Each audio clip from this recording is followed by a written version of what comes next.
man serve. Selassie I continually. No matter what the weak heart say. For I know what. I know that all of you shall weakness the day that Babylon shall fall. Dread, yeah, I know we dread. Babylon don't love to see the crown for the king, eh?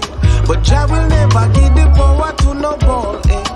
Yeah, I know we dread. Yeah, I know we dread. And them a talk about dread. Yeah, I know we dread. None of them can style the rasta as no dirty dread. Inna me head, you know, say that them no go sight no 40 leg. Yeah, I know we dread. Yeah, I know we dread. Cause natty bold, natty beautiful, tell them say natty dread. Natty will work with you for progress, but not work with no feds. Hear what I say.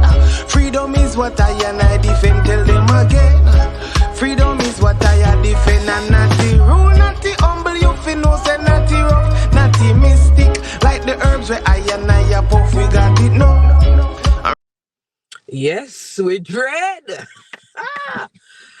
We are inside the journey, and here we are again, this time with the current, ongoing, because a double spin, Juno winner in the reggae recording category here in Canada. He is a social activist, musician, singer, writer, and we are sitting outside his park. We're talking about Kirk Diamond. Welcome to the journey. Oh, thank you for having me. Beer antics is going to go on in here, so we're just going to try to keep it on track. First of all, Kirk, on the journey, we try to talk about people's life arc and how they define success as they live this life. So that's always going to be the first question. So the first question to you is, how do you define success? And the follow-up is, are you a success? I have kind of a two-part answer for that. Okay. So for me, success is being able to be happy at whatever it is that you're doing. You know what I mean? A lot of people might think that is, how much money you accumulate or the house or whatever. But I think success is in the eye of the beholder, like how them say about beauty. It is whatever you are comfortable with. Mm-hmm. And I can tell so much people get so much things and them in a complete misery. So I find that it couldn't be that. Yeah. Right? As far as me, if I am a success, I'm getting there. I'm figuring it out day by day. Okay. But I'm okay so far. Okay. I mean, that is a fair definition. I feel like if anybody have one last final definition of success, they're fooling themselves, right? Mm-hmm. Because we're still living the life. Yeah. So it's a living, moving thing. And we thank you for sharing that with us as we, tie the thread through all of these conversations. Is how do we define if we're living the life that we want to live, right? So early years for you, Kirk Douglas, I give out the legal name. Kirk grew up in Jamaica for a little bit and migrated to Canada at age 10. But does Kirk have fond memories of any time before 10 living in Jamaica? Yeah, because, that being the foundation, right? As you can tell, I still speak with an accent. Yeah. Right, 30 years later. Yeah, yeah. It was my everything. Because my parents were the type of parents where them not make me go out the door for nothing. Right? So so you're stuck. So I'm stuck with memories and cassette. Maybe if me they have YouTube back then, it would have been even worse. You would have feel like me never leave. Right? But yeah, I have great memories. Most are like family. And I'm the type of person who try not to forget nothing anyways. Right. Because that's what keeps. So is there a big family, small family, grandparents around? What was the energy? Yeah, it was a very big family. You have, I grew up middle class on one side, and then on weekends I was on the lower side of that, right, by my other grandmother. But I had more fun down in the ghetto, as them call it, than I did in the scheme. You know, and that's where the love for music even came from. In the ghetto, you know, set sound string up almost every weekend, and you know, you got the culture in your face. Yeah. And this is Spanish Town. Yeah, Spanish Town. Home of quite a few musicians, actually. Yeah. Quite a few of our cultural icons. Yes. Coming out of Spanish Town. So you would have been exposed to some of it, but also growing up with some of them too. Yeah, around some of them, or even some of the ones that help to influence the ones that we know now. You know, like I knew Gary Minot before I knew who Chronix was. Then when Chronix come and start singing about Gary Minot, it's like, yo, but me never see over there. And then I realized me 10 years older than Chronix or something like that. So I wouldn't see him. Right. You know, so. Right. Yeah. Okay, so coming into Canada, migrating youngster, come to Canada early years. How do you manage to preserve your ID and you're still very much have the patois? Most kids when they migrate too soon, they lose it. So what did you do to preserve this culture? It comes back from that 10 years when I came here, that's all I knew, right? And there's something about that here. It seemed like almost maybe 20% of the school that I was going to just migrated as well. Right? So it was a lot of banging on desk and I grew up the first, I want to say 4 years after coming here was what them call Little Jamaica. Right? It was Eglinton Avenue West and Caledonia there. And then you moved to Mississauga. And then I moved to Mississauga. So being on Eglinton, it just seemed like Jamaica just with a little Jamaica there so with little snow. Yeah, you know. So we still get this. We still have the many of them Randy's party and all these things. And then you had at the time Kiddies Caravana we used to keep and JD's a string up the big sound out on the front. So it felt like a piece of home. And I remember a friend of mine. Because trust me, the pato was leaving at one point. And him said to me, say, why you try to talk like them and them try to talk like we? And from that, it was like, yeah. Pick a side. Yeah, pick a side. So, the music things seem to have always been around you and influencing you in some way, shape, or form, whether from the culture of Jamaica or even that experience with Eglinton, moving to Mississauga. Your first performance? Grade 8. Grade 8. What was this? A concert? No, it was music class. Music class. And you do Beanie Man? Yes, Simsima. What prompted you to do that? I think at the time it was the only song that I felt comfortable enough. You know. Delivering. Because we listened to it like 98. It was big. Simba. Right. Yeah. And it just felt like me. Right. It felt like I was representing myself as I talk about the ID, the identity. That song to me represented who I was. Was the most Jamaican thing for me at the time that they could understand. In music class. Yeah. Grade 8. Grade 8, you know. And I remember my chest pounding out. Like, thought I was going to have a heart attack. And when it was over, it was like, okay, that was good. Well received. Yeah, but I don't know if I liked it. Oh. Yeah, I don't know if I liked it. And I don't think it's the performance part of it. I think the anxiety is what I didn't like about it. I felt like I was going to die. And so we can't do this every day. So you're not sure about the music business at that point? As far as being an artist, I know I loved it. Yeah, but you're for like, me to this be the seems front guy. Yeah. Scary. Yeah. Yeah. But your dad, your dad had all these cassettes that you were listening to and VHS at the time to watch.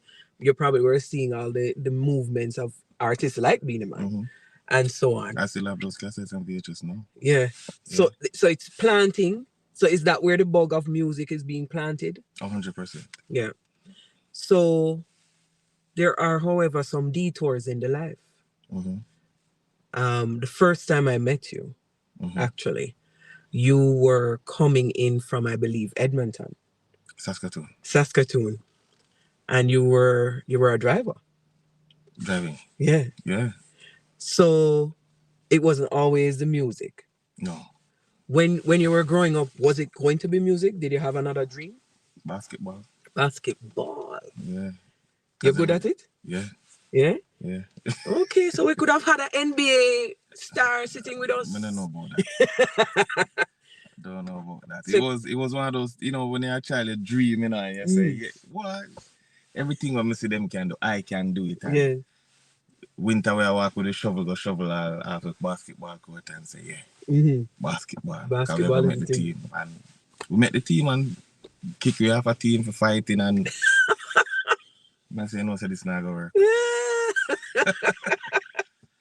But I can actually really, really play.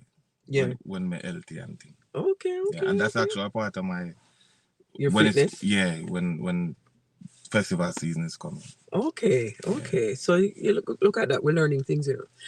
So there's basketball, could have been the road, and this detour of driving, because in Canada it's very hard to make a living in music anyway. Right. But you were having to make a living just to make a living. Mm-hmm. So how do you reconcile that? What was going through your head? Because I remember you weren't even a Ras then. No. And I remember you were like, I desperately want to be done with this. Yeah, I mean, it's Canada. Mm. And, to not be able to contribute is not, especially with Jamaican parents, that not gonna work. Because when that word "what list" start come up, you don't want that quote come up. You don't want that title. No. So we are always trying to do something. Mm-hmm. And for me, most of the money that I made ended up going back into music. Even when I was in Saskatoon, because when I was in Saskatoon, I was a construction worker. I was building a mine. And before I went to Saskatoon, I was learning trade, electrical. And just nothing ever really stick. And I remember the guy Were your parents hoping that you would pick up some kind of career like that? I think they just want me to do something. Just don't be workless. Don't be workless, and don't, let them down. I let down myself, type of vibe, and get a good job, get pension, retire, and I say, yeah, but it's just not me. Yeah. And like I was saying, the guy that I was learning trade from, he was driving and he was listening to 105.5 and one of my songs came on. And him fire me. Yeah? Yeah, him fire me. Him say, listen, man, I'm music if you go do. Make no sense here. Like, you being here, your mind is not in it. Your mind is for music. Me I hear on radio and I say, yo, that song is sound good. Better you go do that. And when I was going to Saskatoon, I told him I was going to go to Saskatoon. I didn't buy the ticket for me to go to Saskatoon. Wow. Gary C. Yeah. Yeah. Which is interesting that you mentioned Gary C, because I feel like our life arc, we have two kind of things happen to us. We have helpers and we have those who harm. Yeah. Tell me about the helpers in your life, because you joined a crew called Dundem. And out of that crew, one of your good friends is Bob the Builder. Yeah. He would be under the helper category, right? Definitely. Tell us a little bit about those people who help you in the scene, in the music, keeping you on the straight and narrow. I've had a few. And I've always tried to keep myself around those people that it's quicker to tell me no than yes. Right? Or it not go work. But at the same time, I have to have judgment to know that when I believe in something, no matter about here now again, and they also understand that if I'm serious about it, then you're gonna go. I'm gonna go with it, right? But someone like Builder now, he's one of those people that has always been like, yo, Kirk, if you do this, and he will go out probably until he said, he not rate nobody more than me when it comes to music, right? And I trust Builder's musical knowledge up there with mine to say like, yeah, okay. From him can say that, it's equivalent to hearing Beanie Man say, yo, Kirk, you're bad. Yeah. Because if Beanie Man say the wrong thing, Baba go tell you say him say the wrong thing too. Like, you understand what I'm saying? So because of that, I could always say that, okay, he helped me along the way. Even when it's time for me to put on my clothes, Bob being the fashion man himself. Buy some clothes, you know, so complete, you know. Because when Not me what say you I were wear. yeah, that not going to be it, you know. So yeah. So he's guiding in every way. He's a guider. Yeah, you know, and so is the rest of them. Like Olaf used to play drums for me in the band as well, and Dory has always been that supporting factor. And him now I hear say my head hurt me none at all. So you know, we have to be careful what we tell him. But you know, there's definitely my parents who keep me on the straight and narrow all the time. And they support me in ways where in these times I don't know any other parents who really support them children like that. Where it's like when I'm down and them know I'm down, their parents are gonna hear them out, you know, but they have me. Okay. You know, and for that me just pray so them live long enough for me to have them. Right. In that sense. So and that's one of the reasons why I go so hard as well. And you have a new group, Movement of Aria. Yeah. Are they helpers? Yeah. Yeah. Yeah. I mean, we changed just some of the people, but the movement, like your program, the journey, it's a journey same way. So, you know, not everybody's going to be at the end of the journey. They have to come off at their stop and go on their journey themselves. But the movement, I built it for my own security. At first it was something happened to me at Jerkfest. The first time I did Jerkfest, where I was doing a show and the band never know the music, none at all. Oh yes.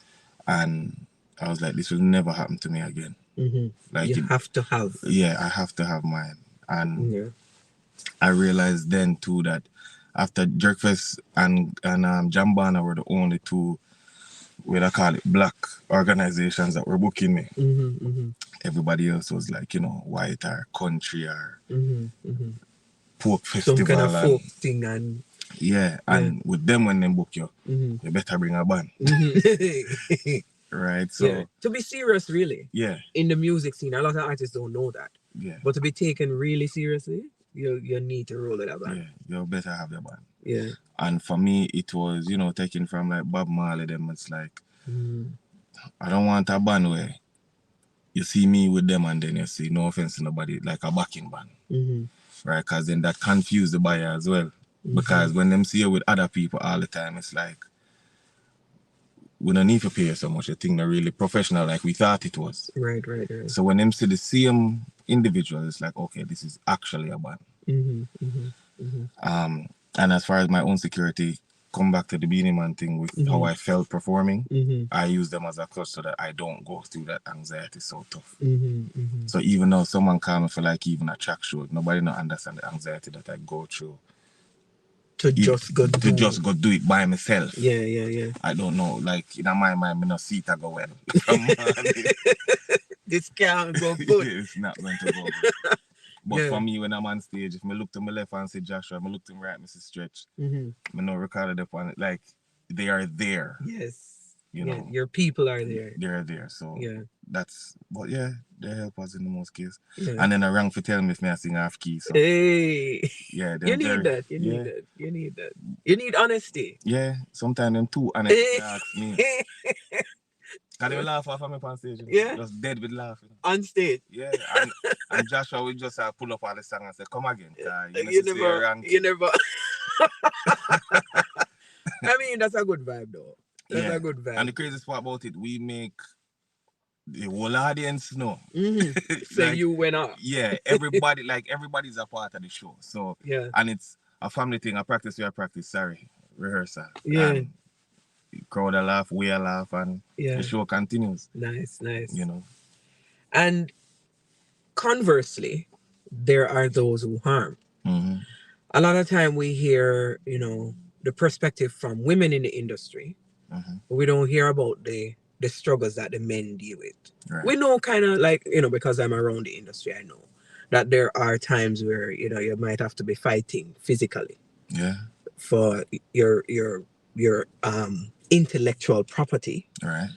Or you might be fighting physically because of disrespect. Or you might just be fighting in general, arguing with people for your own, holding your own and being respected. Right. Have you had any of those scenarios? All of the above. all of the above. Mm-hmm. But I think the greatest fight that I've had is for my own existence in the space. Wow. It's a very interesting culture we belong to, because the same ones that push you up and say, yeah, go on. Yeah, can be the same ones that say, we're retired,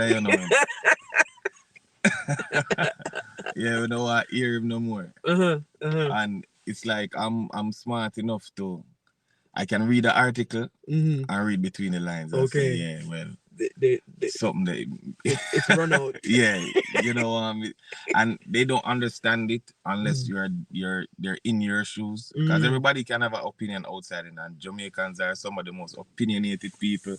All we need to know what them talk about. We have a lot of opinions, that's for sure. Yeah, but I think that has been my biggest fight. It has never been anything about intellectual property and all them something. It's because I deal with everybody fear. Right? If you're gonna rob me for that, you rob yourself. Because I was giving it to you anyways. You know what I mean? And I'm such a cultural person, someone that believes so much in the culture. I always say to myself, I'm like, when you see both I run, everybody in the culture say, yeah, you see, right now, we don't want to watch track, you see in our run. Shelly and Sharika them now. But we wouldn't mind if we hear say you see and put our walking boots and go run again. Just we know what it felt like. And at the same time, look what I'm to you see and you take away all that money. No respect. No respect. Yeah. You know. And I always say to myself, even in my winning, it's like they only pay attention to the fact that it says Kirk win, but they don't look on the credits list to see how much people win with me. Right? So you have last year, you have Joshua, Stretch, Kimaya, Finn, that are all do the same, accolade as me. They're a part of a Juno. They still get project. A Juno? They get a certificate that says that they were a part of it. The Grammys make it more nice. Everybody get a little medal. Junos, you have to tell them and show them all this thing. Apply for the certificate. Yeah, and then you pay $10. And you get a certificate. But they have their credit. Yes. Right? Yes. And then this year, it was so much people, and they don't understand that I'm doing this because I want everybody to be able to say, hey, I have this accreditation to my name. You need to respect me more, and you need to pay me what I deserve. Right? That they don't see. Right? What they also don't see, especially when we're talking about the Junos, is that it's not about winning it one time or twice. It's a consistency thing. Right? Because we see people win, and when they hear back from them again. Hey. And because it is reggae, it is not a reggae award, it's the Junos. Reggae is probably the least on their mind. If you don't go there for remind them that you are you, they will forget. And it's on to the next one. And the next one that they're thinking about is going to be in the pop category, country category, songwriter of the year and all them something there. Yeah. A lot of push this year was for the fan choice. Yeah. And even that, I believe, is going to change the way the Junos even look at everything. It's forever. Because who they had as their top runner lose. But yeah, so when you see people like Amoy and Esco them and even myself going there, it's not about, we're not going there just because Amoy wants to win, or even if that is what, yes, she wants to win and Esco wants to win, I want to win. But we are representing the entire culture in Canada, right? So we have to continue be going, or even making a standard in music that everybody else has to at least match or bring above that, which I think is good for the music itself. And we get beaten. I get beaten. I even go to Jamaica, and a reporter in Jamaica is telling me bad things that he hear about me in Canada. Wow. So just let me look at thing there. Not really to want dwell. No. Just those. There are those moments. Yeah. There are those where moments. you have to be like, And trust me, as much as we get hundreds of good, sometimes the way the bad sound slap with the 100 good. Yeah. You know, but we're humans. Yeah, we have to be careful as humans, right? Yeah. What we take in. Yes. So that being said, we acknowledge the those who hurt, and we acknowledge those who help. What keeps you going? My family. 100% my family. That, and since my absence till now, it has always been music. It's like the air that I breathe. Everything that I've ever done. My fondest memories from 0 to 10 surrounds music. And music is kind of like what I call it, like a timestamp. So there's a song that marks a part of your life where, if you look back, you know, from 98, I can tell you a Beanie Man or whatever. I remember vividly 2001. For me, it was Vibes Cartel. Right? I remember also 98, Zebra. Right? Rupert. And then I can remember the first time I watched a Snoop Dogg video. I was in Portmore by my uncle's house. Right? I remember vividly 1990, I tried the Running Man, and my grandmother asked me what that I do to her carpet. So there are touchstones along your journey. And funny enough, Elton John song is the song where if I hear it, I think of my grandmother immediately. Because it's the last song I heard before I heard that she passed. Yeah.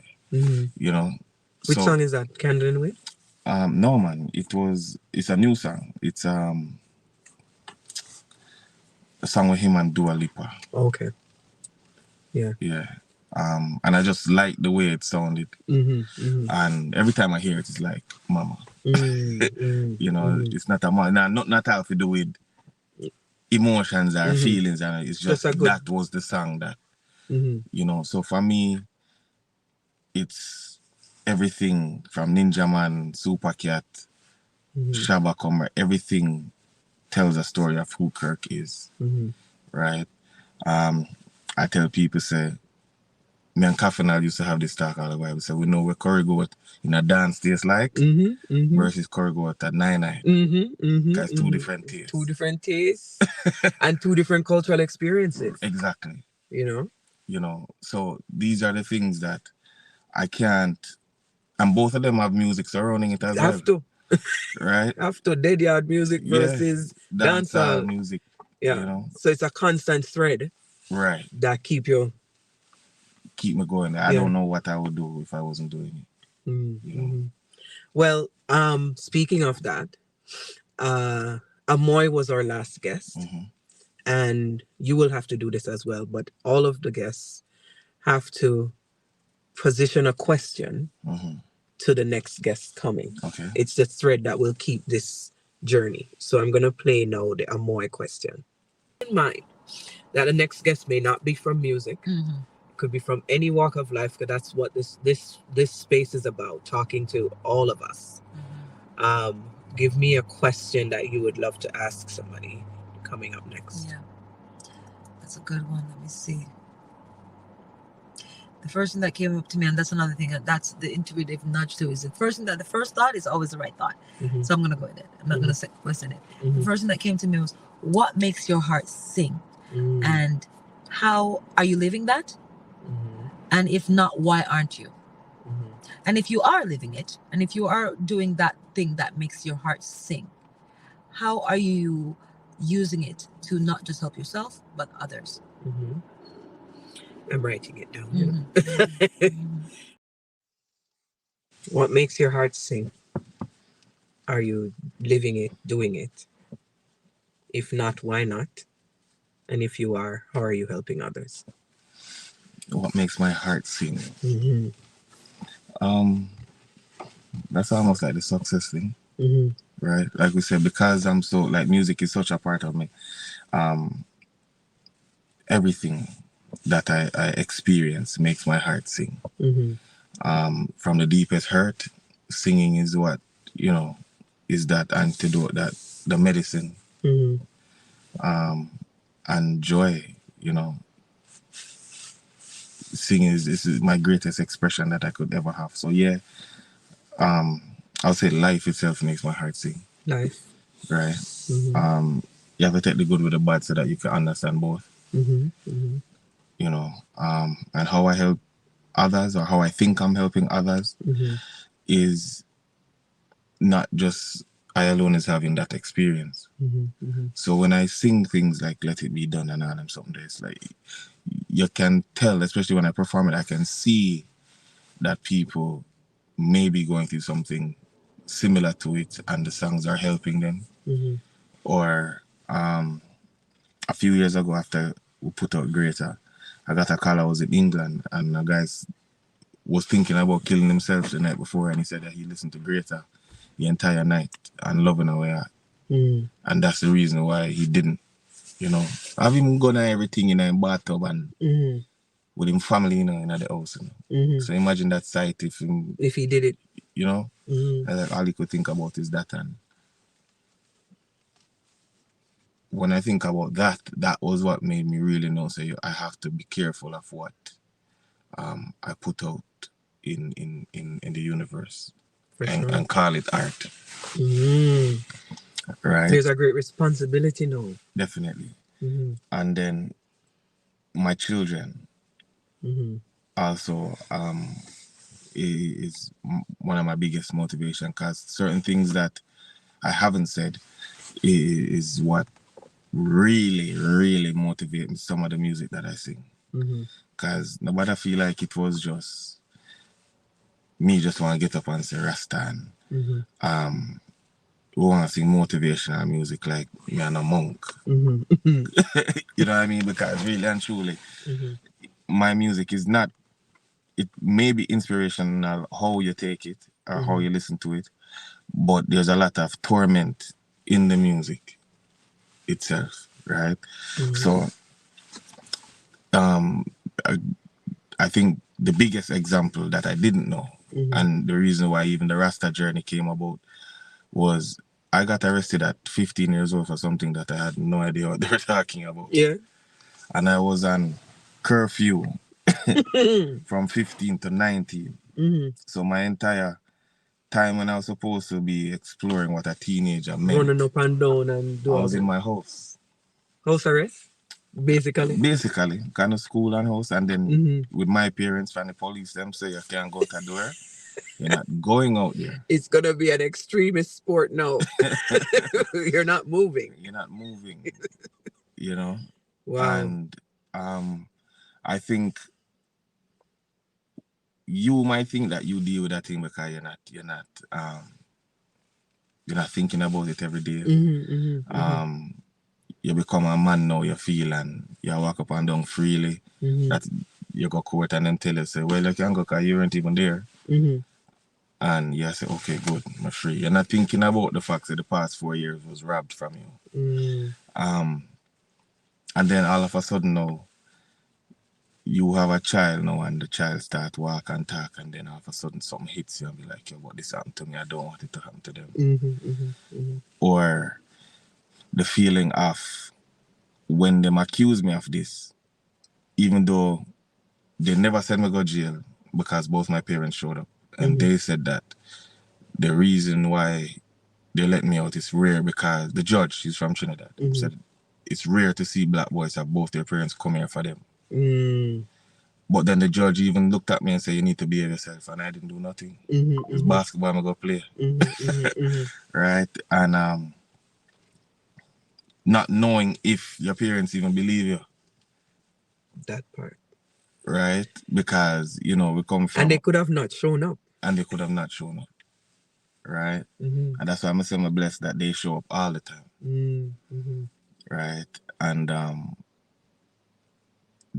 that is what turned me to music as an artist in the first place. Like, I had no other expression. You know? So now having children and there's certain things where you don't really want to go into details with your children anyways, but you just want to say enough that they get it. Just know.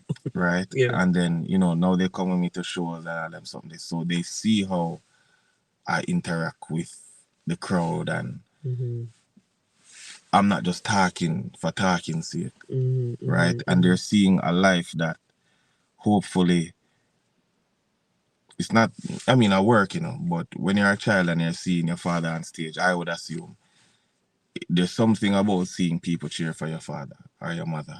You know what I mean? That motivate you to not want to go down a certain route. You know what I mean? I want people to be proud of me like how they are of my parents are. So even being able to set that example, that's the reason why I do what I do. You're doing it. Yeah. Well, that is good because it has meant a lot for your accomplishments in the music. 2015, you got your first Juno nod. You didn't win, but you're nominated. Right. 2017, there was a big moment, BBC Extra. Yeah. That I think even went viral. Where people see how fast you can, you can DJ. And then 2018, finally, you win. Yeah. With the same song you just mentioned, Greater. Yeah. And 2018, you said, was a very successful year for you. You had about 72 shows. Yeah. What's going on with 2018? What was this arc about? What was so special? What did you do different? Just the right people. The right people. I met I went to go see Amoy's show at a place that I don't think it's there anymore, a place called Alley Cats. I remember Alley Cats. Young Street, I think. Yeah, and the promoter was sitting across from me. His name is Bruno. And he's going off, and he's because Amoy was nominated with me then as well. And he was like, Amoy, man, I'm really, really sorry that you didn't win the Juno, I'm just there sip my drink, see him. Then I said, Jaja. Right, you want to take for yourself? Right? And Amoy's like, it's okay, next time. The experience and this and the third. And start eat again and drink and come back again and Amoy, man, I'm so upset. Who's this kid that win anyways? Is he a good kid? And Amoy say, yeah, man, he's good. Good, great talent, this and third. Go back, go and drink. And then again, this friggin' kid, man. How did he win? Ray. Amoy, we're really rooting for you, and is he? Are you sure he's a good guy? And Amoy say, Bruno, why don't you ask him? Bruno with the Italian said, no. Amoy, how am I gonna ask him? Amoy's like, he's sitting right in front of you. And at that time, he tell me some bad word and he say, hey, you're so you were here the whole time having me. I could have been saying the worst thing about you and then something, I say, oh my God. And because of that, he give him card and say, hey, call me tomorrow.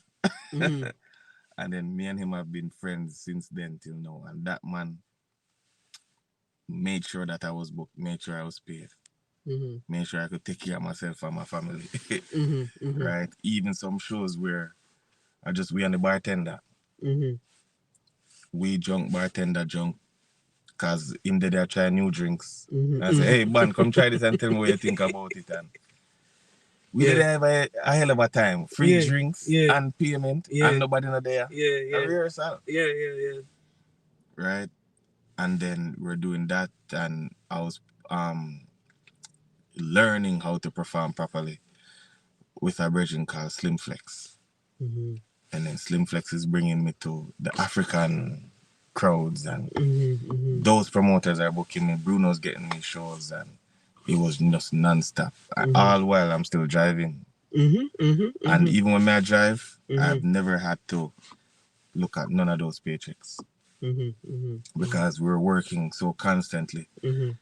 And Jambana, well, even before Jambana, the night before Jambana, we did Harbourfront for the first time. And that was the first time my parents saw me perform. And we rehearse maybe for 5 months, non-stop, 3 times a week.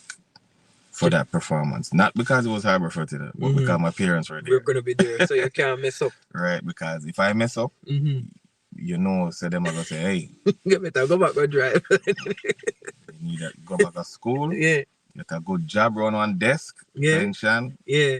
So I had a lot riding on that performance. And then the next day was Jambana and Master T after the performance told my parents, hey, you did a good job. And for me, that was big. That's bigger than even winning the Juno. You know. And yeah. So it was just non-stop, and at that time the movement was so big. Because at one point it was like 20 of us at every show from all walks of life. Rasta, Muslim, Christian, the heathens. You know, everybody is rolling at that time. And after Jambana, the engineer for Third World said that we need to come to Jamaica because they have never seen anything like this coming out of Canada before. And we get excited and say, no problem. Juno Taylor said that he would try to facilitate some shows when we get there in December and whatever, but I don't think he thought that we were serious. Because when we reached Jamaica, not one show. No plan. No, he said that he couldn't get through to have it done, but I think that it was a mixture of last minute. Yeah. And never really serious. Thought we were serious. Yeah. You know, and we show up and, you know, made great connections, and then obviously COVID. COVID happened a year after, and I got ill too the year after that as well. So yeah, man. Quite the task, quite the journey. February 2022. I am watching as our mutual friend Kaf is out here at this park. Because we're brethren, get a park. The Kirk Diamond Park. We're sitting outside it. We'll show you pictures and stuff. We're sitting outside the Kirk Diamond Park. It was presented, launched, and so on. And your parents were here. Yeah. Your partner and other family and friends and so on were able to attend. I was at work and Kaf insisted in my FaceTime me. Yeah. So we watched as this moment happened. What does it mean to you to have this park? More work. Hey. That's what it meant to me, like more work. To show you how I never even thought it was real. I never even told nobody that it was happening. I didn't know it was happening till like me have to see it first. I had to see it first. Come and say, suppose I prank them or prank me. Yeah. I can't take no that embarrassment. I'm not tell Coffin, I'm saying, park them at and dead people get parked. I mean, most of the people we know that have a park are passed on. Yeah. I would say 98%. Yeah. And I mean, it felt morbid coming to it. You know what I mean? Because we just up in our suit and this and that, and the cars lying off the street, and it felt like I was going to my own funeral. Like, that's how it felt in my mind. Like, yo, because it's a park. Like, you know, you hear about them something there. You know? And it's hard to make your brain wrap around something that you've never experienced before. Or even thought that you'd experience. You know what I mean? And it was just, I remember like being very emotional just driving up to it. And I've never been around here before. And when I drove past and I saw it, what tears just start running, and I make sure I get myself together before I come out. When I came out, I saw my principal from high school was here. And, you know, few of the people that I told, when we can laugh about it with if I know so I go. Because you know, Kaffin would have said, boy, I nearly get a part. It would be a comedy bit. Yeah, it would. You know.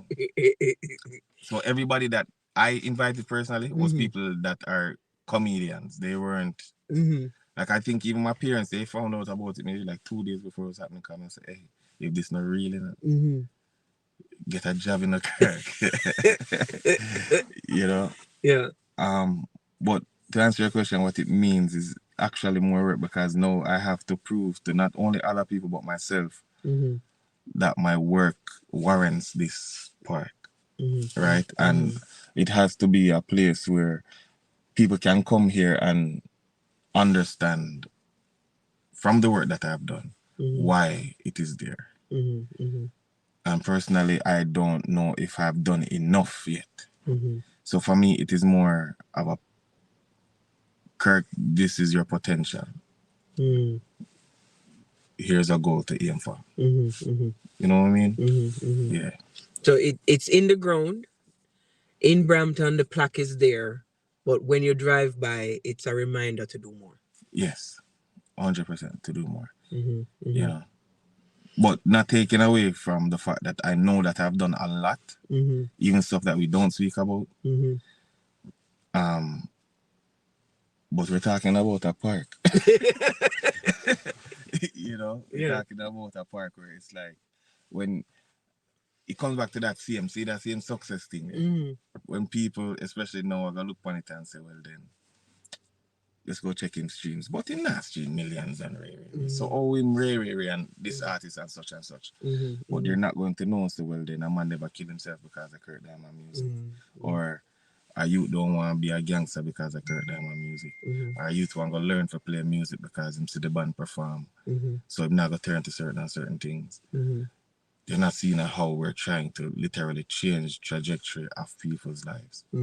Right? The last show we did was in a prison. Right? And we never take the money that we usually charge. We took maybe like 10% or 5%. And when we go in there, we see there's a children's prison, youth or whatever. When I see a 13-year-old in prison and him eye them look like, yeah man, I have some live. And if a guy say nothing now, a straight kick and thump and box, I'm stab him up with something. In just born. He's younger than your son. Yeah. You know, in just born. And look at where he is. And we're there at the prison and we said, does anybody do music? And then goes, I rap. And we say, you think I can manage this? And I say, yeah, I'm allowed to. And then look on the guard them and he's saying that I can. You hear him say that. I say, yeah man, no worry about no guard man. I mean, I hear there. So. I'm going to give him the microphone and when him start rapping, I rap, you know. I rap good too, you know. But what he's rapping about? Destruction. Yeah. But all you're expecting to rap about nothing else. Being where he is. Right? And I said to him, don't worry about it, you know. I'm not worried about it. You're only 13. But you're going to make a choice for yourself at some point.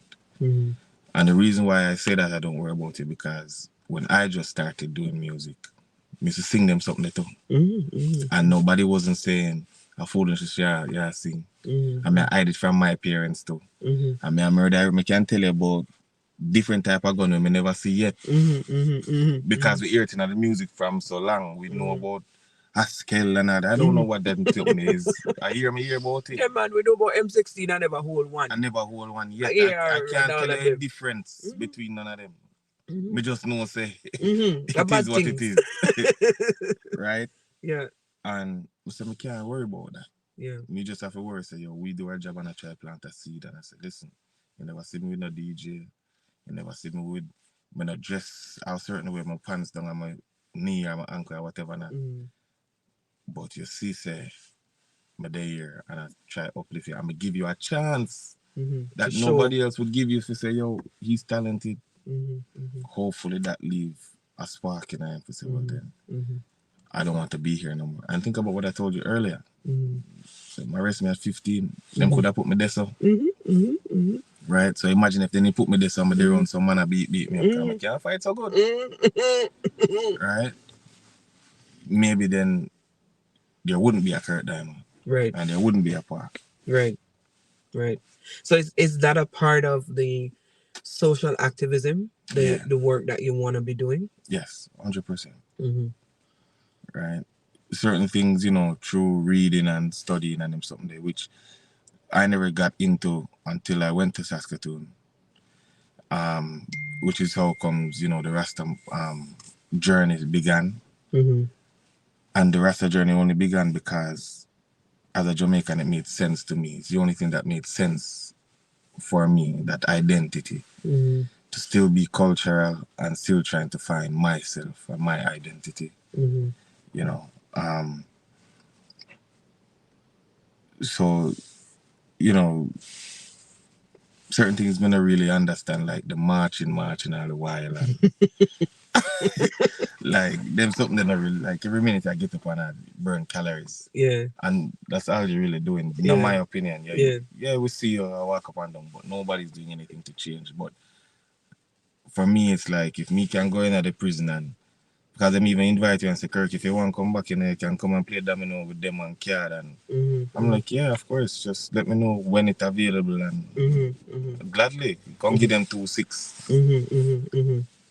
If you're not going to do the action, then the marching not really make no difference. Because everybody a march and go there, in a circle.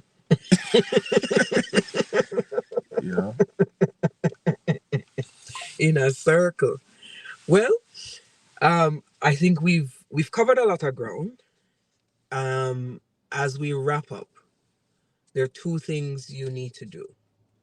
One, you're gonna give advice to an up and coming person in your field. And two, you're gonna ask a question that you would love to ask anybody. As I said, this space is not just gonna be an artist space. It's gonna be anybody from any walk of life, because I believe everybody has a story to tell. Right. So, what is a question that you would ask my next guest coming up? And what is the advice you have for an up and coming artist? I think the question that I would ask is, are you at peace with the decisions that you have made up until this point? And if so, how do you sustain it, given that the world is changing so much? Yeah. Okay. And the advice that I would give to an up and coming artist is always perceive success from your point of view, from your perspective, not by others. You know what I mean? So look at what you need to make you happy. Not necessarily want, but what you need to make you happy. And I think you'll find the answers there. Yeah. Okay. So what's next for Kirk? You have an album. It's your first full length. Yeah. And you have 3 Junos under your belt. You have a park already. So what's next? What's the big goal now? We always have goals. We always have goals that, you know the little bucket list something there. So one of them we're taking off this year, which is headlining the Rose Theatre, inside another big part. Because I think I've only played in there once, which is Jambana, the first one I told you about. And so now this year they gave us the green light to say, yeah, we want you to come on and headline it. And Amo is on that show as well. So the amount of work that we are already starting to put into that, and it's only April, and I'm in talks now to see if we're going to actually finally do something in Jamaica, the band. And we've already, when we put out Jed, there are 2 albums already completed, so it's just a matter of the order. Yeah, of how to release them. And just continue making a mark. Just continue making a mark. Okay. And working on the existence in the space. And trying to ignore as best as I can the people that will beat me.